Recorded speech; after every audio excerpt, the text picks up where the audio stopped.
Akhirnya Anwar Ibrahim jadi menteri. Audio rahsia Idris dan Perdana Menteri tersebar. Kertas Pandora, kali ini Anwar hentam UMNO bersatu dan PAS. Isu kemiskinan, Perdana Menteri menangis di Parlimen.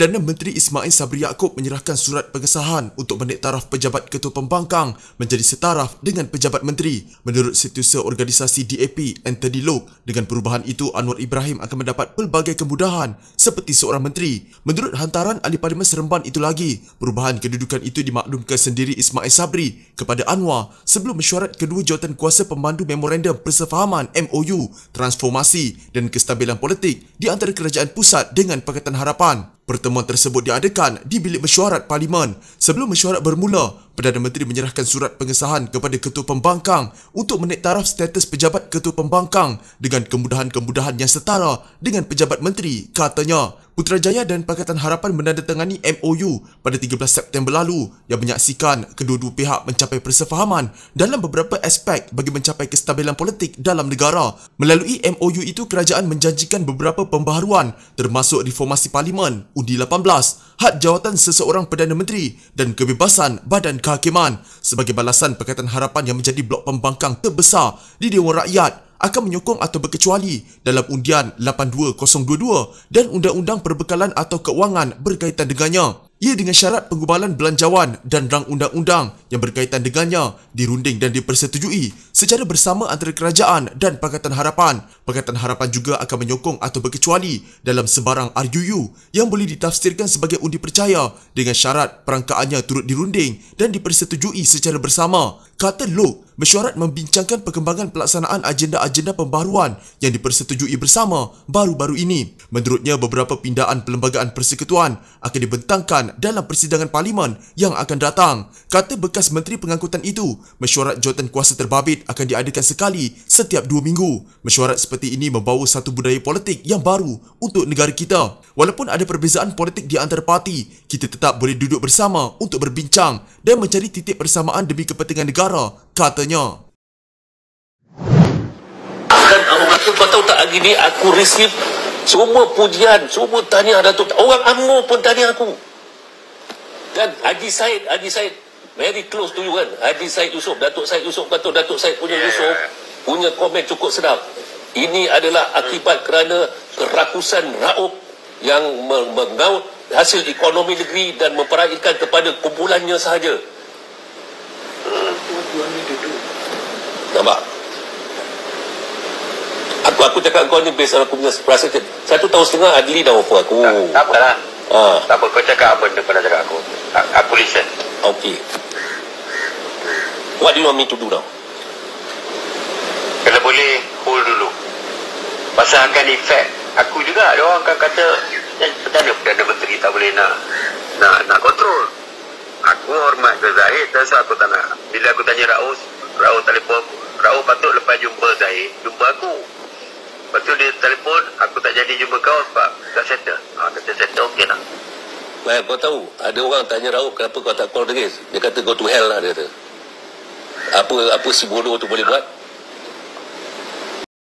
Ketua Menteri Melaka Idris Harun menafikan dia adalah orang yang didakwa bercakap dengan seseorang. Dikatakan Perdana Menteri Ismail Sabri Yaakob dan rakamannya itulah. Kata Idris, nada suara orang yang sedang bercakap itu adalah kurang ajar. Tidak, tak betul tu. Kurang ajar tu. Suara tu kurang ajar bunyinya dengan Yang Amat Berhormat Perdana Menteri, katanya kepada portal Malaysia Kini. Rakaman berkenaan disebarkan daripada individu yang tidak dikenali ke beberapa organisasi berita petang ini. Ekoran itu, portal Malaysia Kini cuba mendapatkan pengesahan daripada Idris. Ketika ditanya sama ada Idris akan mengambil tindakan berhubung perkara itu, Alun Sungai Udang berkenaan berkata dia sedang menyiasat masalah tersebut. Kata Idris, ada pihak tertentu yang berniat jahat kepadanya. Rakaman tersebut membabitkan 2 lelaki yang bercakap mengenai Sulaiman Man Ali yang dijatuhkan Idris dan 3 adun lain baru-baru ini yang didakwa tunduk kepada Speaker Dewan Undangan Negeri Melaka, AB Rauf Yusof. Untuk rekod, AB Rauf ialah pengerusi UMNO Melaka. Pengadu itu mendakwa kerajaan Melaka sekarang mengamalkan dasar diskriminasi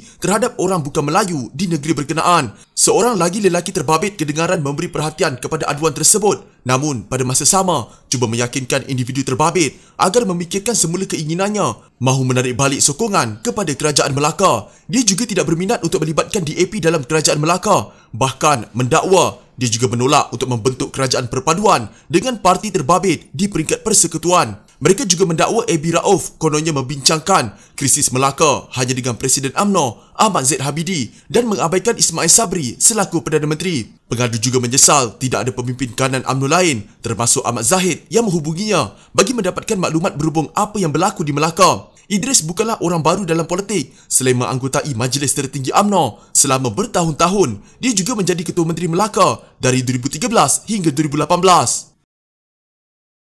Ketua Pembangkang Anwar Ibrahim terus menempelak pemimpin UMNO bersatu dan PAS kerana sikap mendiamkan diri mereka berhubung pendedahan kertas Pandora mengenai pemilikan aset kewangan luar pesisir. Katanya sikap membisu itu adalah mengejutkan kerana ia mengkhianati nilai-nilai Melayu Islam. Kalau kita ini semua jago Melayu, adakah budaya Melayu mengizinkan rompakan harta begitu besar?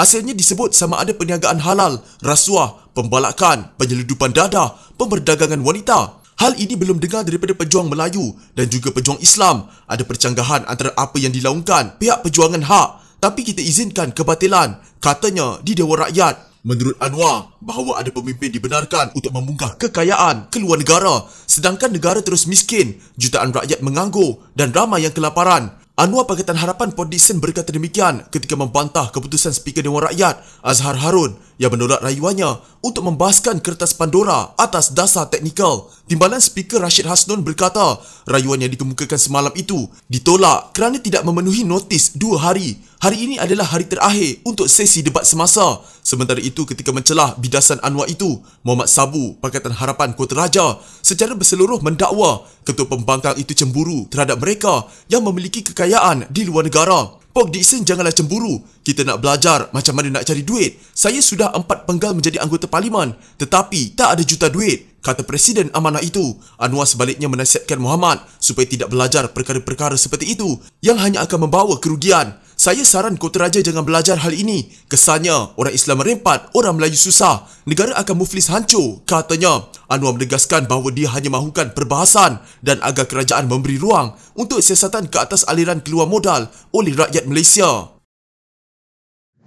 Perdana Menteri Datuk Seri Ismail Sabri Yaakob menghentikan sebentar ucapan pembentangan usul rancangan Malaysia ke-12 RMK-12 di Dewan Negara selain kelihatan sebab ketika menyentuh isu kemiskinan tegar. Menghimbau sejarah dilahirkan dan dibesarkan dalam keluarga penori getah, Ismail Sabri yang selalunya kelihatan tenang di parlimen kelihatan bersedih dan menghentikan ucapannya untuk menenangkan diri sebelum kembali menyambung pembentangan. Isu kemiskinan sangat dekat di hati saya, dilahir dan membesar daripada keluarga penori getah. Saya sangat memahami kesusahan dan kepayahan hidup rakyat, katanya ketika berucap mengenai fokus kelima RMK-12 iaitu membasmi kemiskinan tegar dan merapatkan jurang pendapatan. Perdana Menteri berkata kerajaan komited untuk menjayakan fokus tersebut dan akan menggunakan pendekatan keseluruhan negara dalam menangani isu kemiskinan termasuk menubuhkan unit kemiskinan di bawah unit perancang ekonomi. Pandemik wabak penyakit berbahaya yang melanda telah meningkatkan kadar kemiskinan, menjejaskan pendapatan individu dan isi rumah, seterusnya menghimpit keluarga kita dalam kemiskinan, katanya. Beliau juga merakamkan penghargaan kepada semua pihak termasuk badan korporat, orang perseorangan dan Majlis Agama Islam Negeri yang sentiasa prihatin dan menyokong kerajaan dalam membantu masyarakat yang terkesan sepanjang wabak penyakit berbahaya itu.